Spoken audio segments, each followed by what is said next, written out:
କରି ରହିଲେ ଆଉ ମୁଁ ତତେ ଖୋଜିବାରେ ବ୍ୟସ୍ତ ନୁହେଁ ମିସ୍ କଲ୍ ନାହିଁ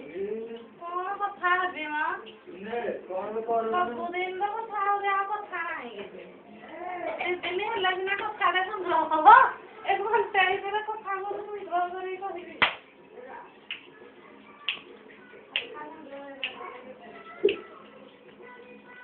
ପାଗ ଭଲ ମଡେଇ ଖାଉଛି ଆଉ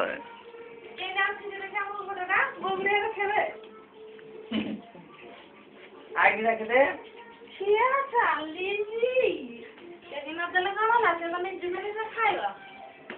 ପାଗ ତଡି ନଉଛି ଆଉ ଝିଅଟା ଆମର ଭଲ